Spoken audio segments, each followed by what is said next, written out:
Welcome back to San Francisco Global Marketing Day. We are in the home stretch.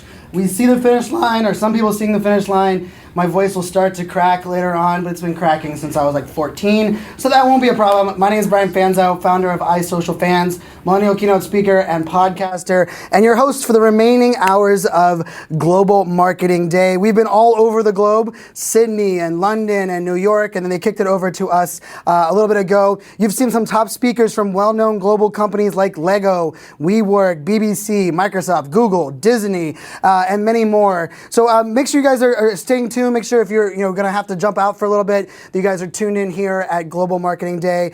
Share it across your social media handles if you guys want to make sure your community is getting access to this great conversation. So for the last 3 hours, yes, we have 3 hours left, so the last 3 hours of this unique conference, I'm going to host these final 6 half-hour sessions. And for those that are kind of tuning in for the first time, or maybe just need a little bit of a refresher, we have a 15-minute presentation that'll be delivered by one of our guest speakers. And then after their presentation, we're going to bring in 2 other experts and have about a 15-minute discussion with them around their topic. And during that time, it's your chance to participate. So you can jump in on the hashtag, ask a question. You can get into the live feed here and ask your questions. I get your live questions here. I'll direct the conversation to them. So make sure you bring in your question. I mean, it's a chance to ask directly questions to the experts. You can't beat that. We've had some great questions. A couple of you have been asking questions on almost every session.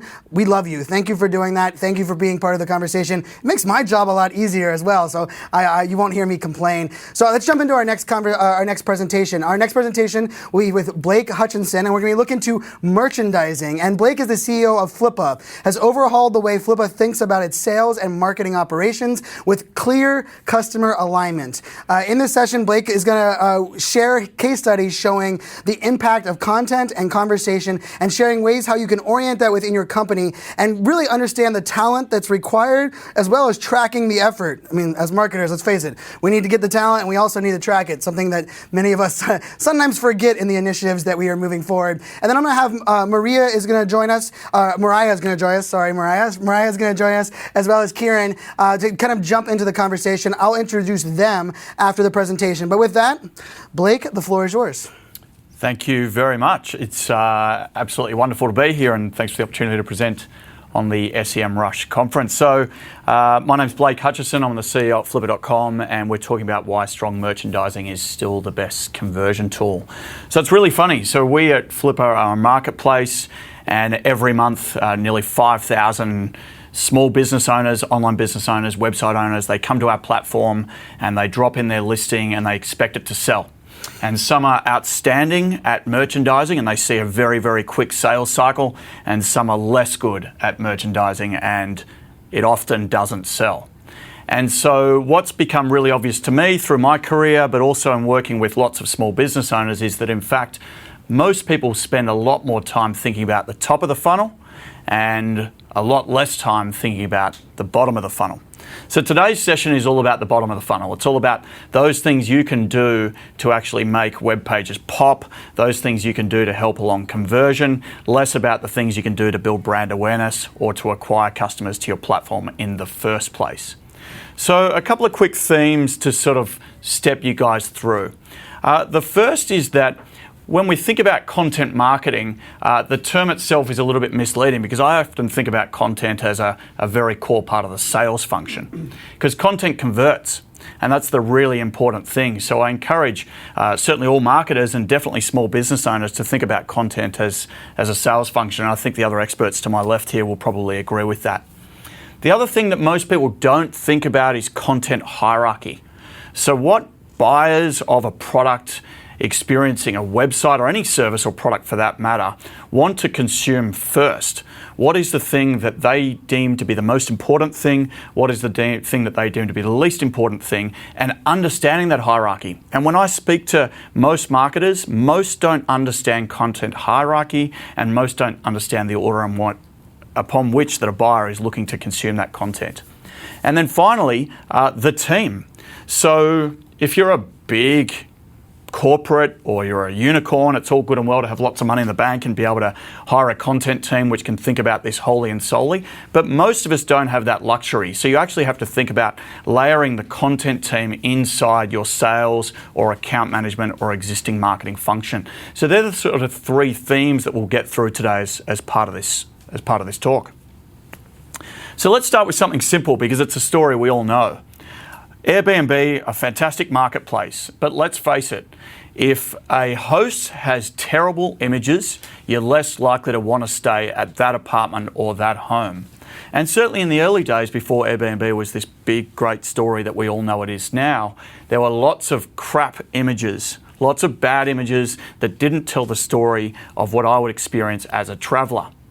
And as Joe Gebbia at Airbnb experienced when they went across to New York and visited their first 20 hosts or thereabouts, he says the photos were really bad. They were like they were using camera phones, they were taking Craigslist quality pictures, and surprise, surprise, no travellers booked those homes or those apartments, and they were having a really, really bad conversion.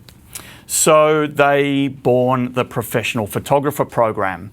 And of course, what that meant was that photographers would visit these homes and these apartments, take fantastic photos, drop those photos on the Airbnb platform, represent those hosts a lot better, and surprise, surprise, 2.5 times more likelihood of being booked.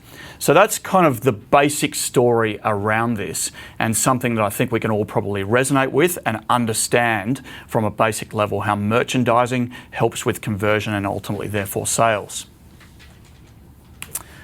So Flippa, as I said, marketplace to buy and sell micro and small businesses. And so we face the same problem as Airbnb. As I said, you get a great business owner, fantastic quality business, has absolutely no chance of selling because the business owner doesn't do a good enough job of articulating the unique selling points. They don't do a good enough job of leading with metrics in their general description. They certainly don't integrate full financials as part of their listing, and they don't connect core integration sources like, in our case, Google Analytics. So we had to understand this problem because our conversion rate, frankly, was appalling. And so we needed to improve this. And so we analysed 8,000 listings. And this isn't a hard thing to do. You can do this obviously by comparing the things that don't sell on your website to the things that do sell on your website.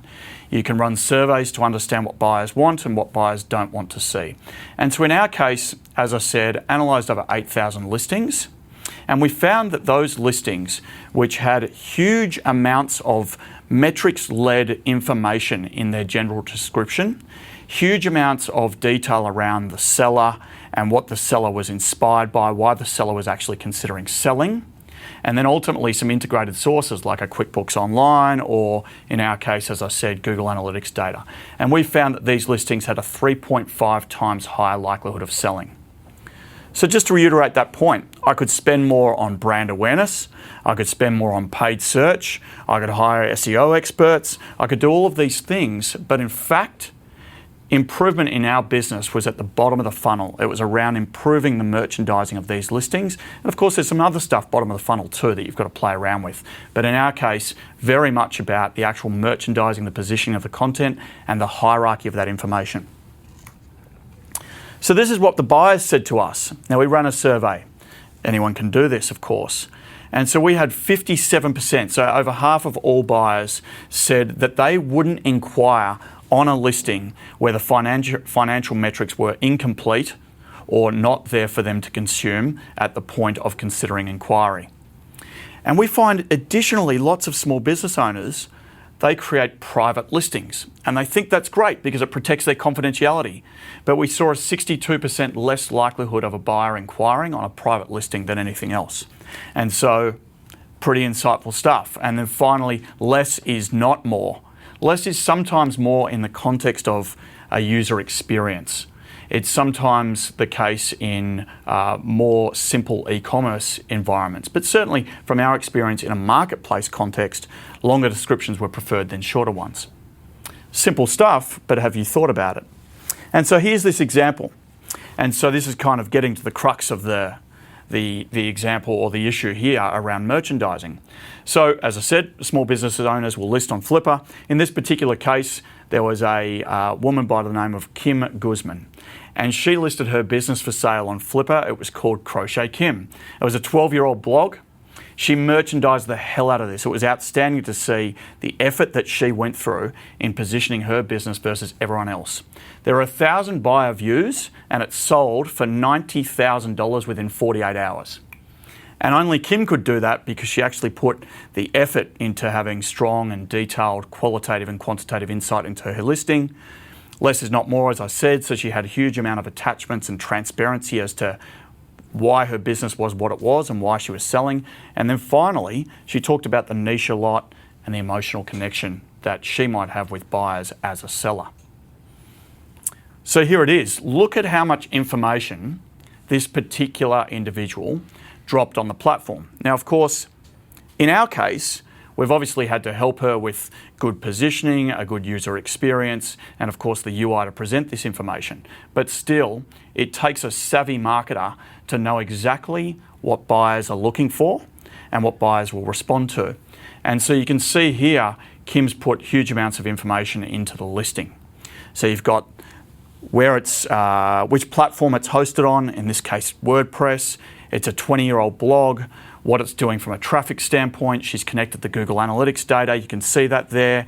And so buyers get a very, very clear insight into the performance of the business. She's got key points, she's got sources of revenue, and she's also got a tip to the buyer. Why buy this business?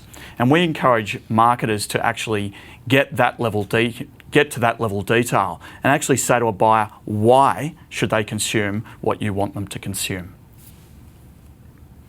So how can you do this? Well, pretty simple stuff. And this is actually the process we went through. Really, really basic. And I certainly encourage our sellers to do this as part of renovating their own businesses. Lots are e-commerce business owners. But I encourage all marketers who are listening in to do this too. So ask buyers what order they want to see the constituent parts and rank their importance. And once you understand the importance, you can order that by design. So speak to your design team and get them to actually take that insight and redesign the page to better position that content. Sounds simple, but not many people do it. Understand the impact, move buttons around, move pieces of content around, A/B test those different approaches, and get a really clear and concise conversion read over a period of time. In our case, 4 weeks.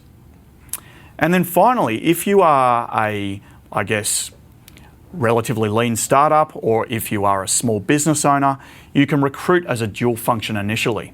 So what we've done is we've actually layered in the content education that we provide our sellers, as well as some of the editorial tips that we provide our sellers. We've layered that into the sales and account management role itself.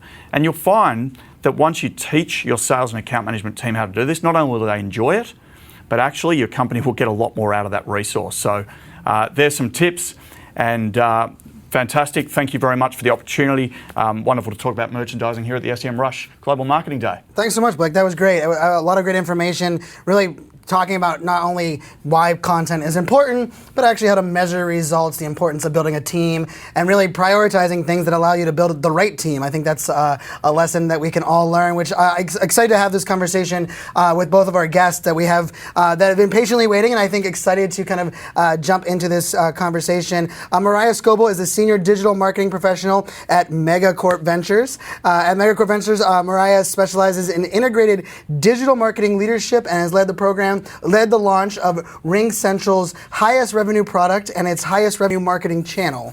Very impressive. And then Kieran is joining us. He's the CEO and founder of Geared Social.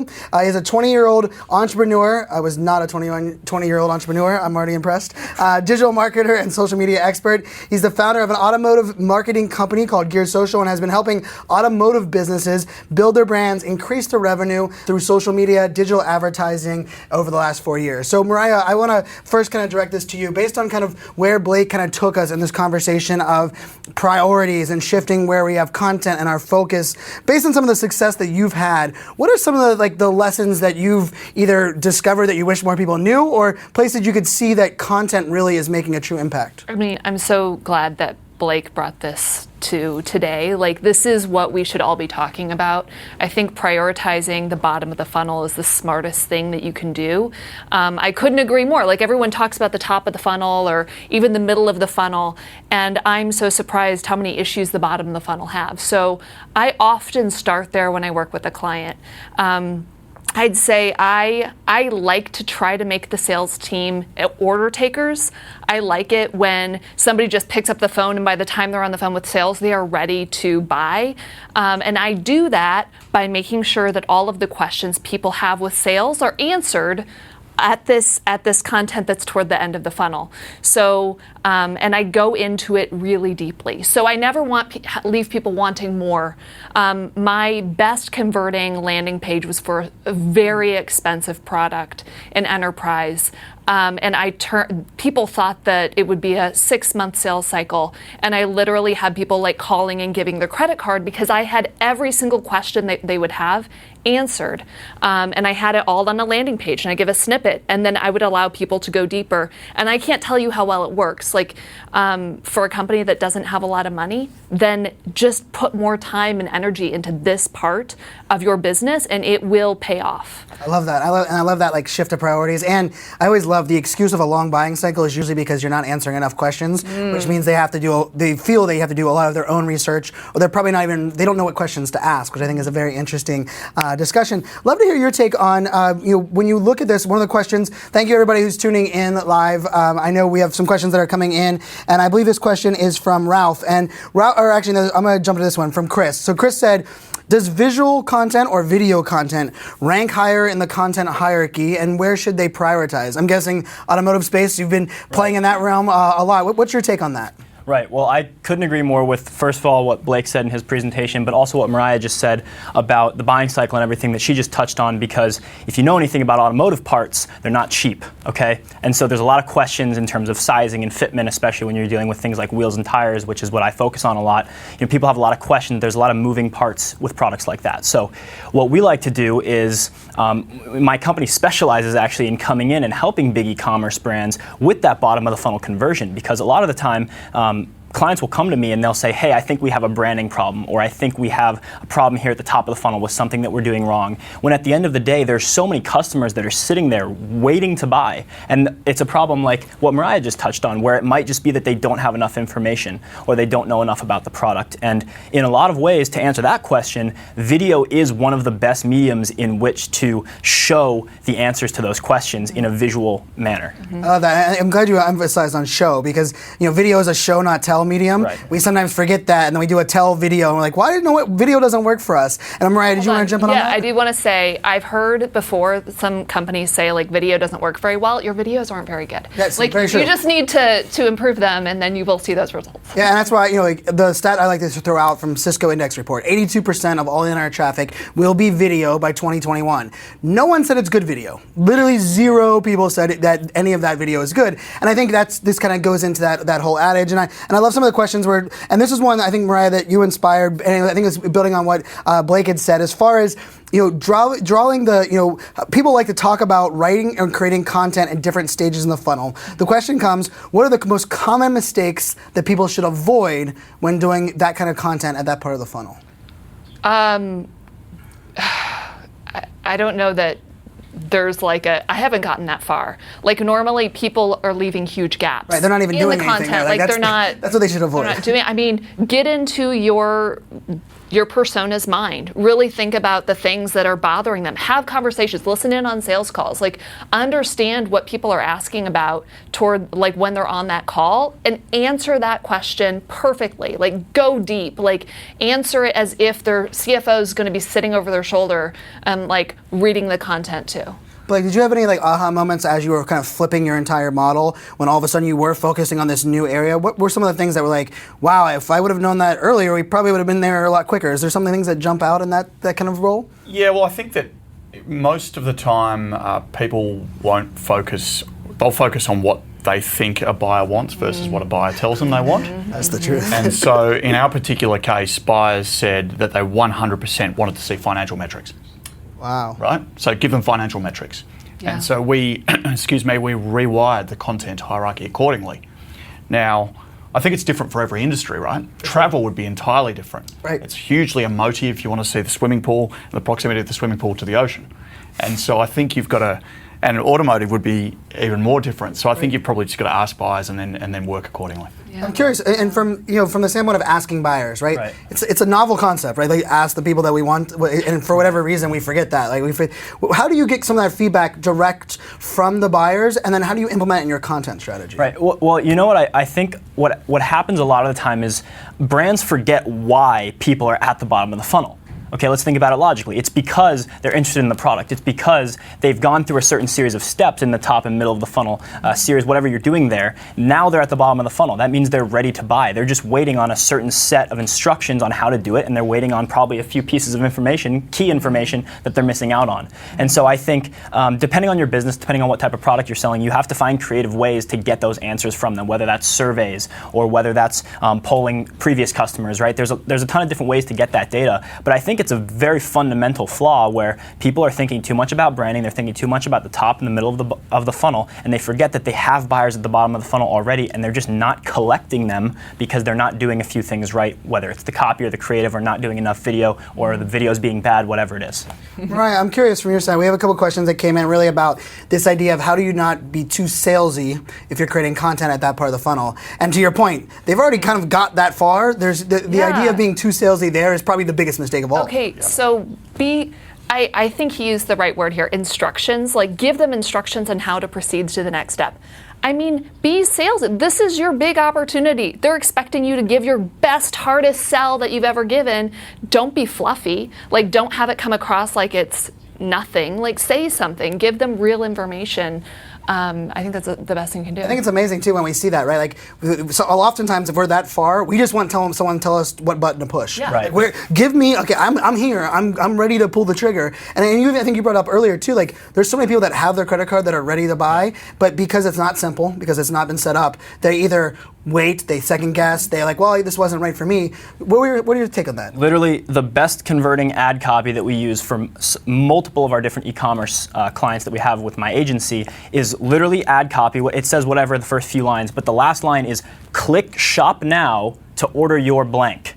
and the call to action in the Facebook ad is shop now, or the Google ad, shop now. Right. And we literally tell them, click shop now to do X, Y, and Z, right? And that's as simple as it is. And those are the highest converting ads that we've ever ran. And it literally blows the client's mind sometimes because they're like, wow, we're getting so many sales here. And we literally, all we had to do was tell them exactly where to click with their cursor. Like, what would you say if you were looking at this as we shift a little bit forward? I'm gonna put a little bit futurist on here. I think we have the customers have never been smarter ever than they are right now. Where are you dialing it up as you move forward? Because you've made the pivot, and you kind of have that fit. Where are you dialing down now? Where's the new hire that you're looking to kind of put in place to take this to the next level?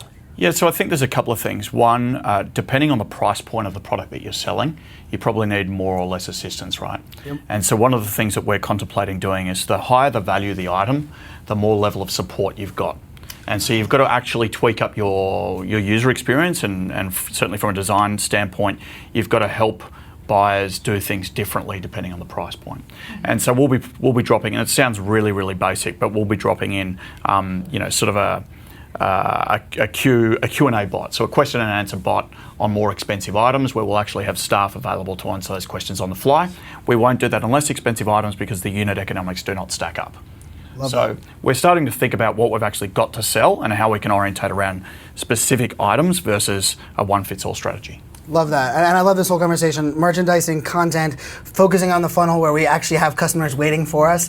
This is a great discussion. I want to thank Mariah so much for joining us, as well as Kieran and Blake for that great presentation. Thank you for all those that are watching. We are not done. We're going to take a little bit break in between. But in the meantime, make sure you're focusing # Global Marketing Day on all of the channels. I will be checking it. I already got my snack in between the last break. So I'll be checking the socials, your conversation. We have some more great sessions going on. The green room is so loud I can almost hear them in here. So you guys are in for a treat for some of the additional sessions. So until then, we will see you soon.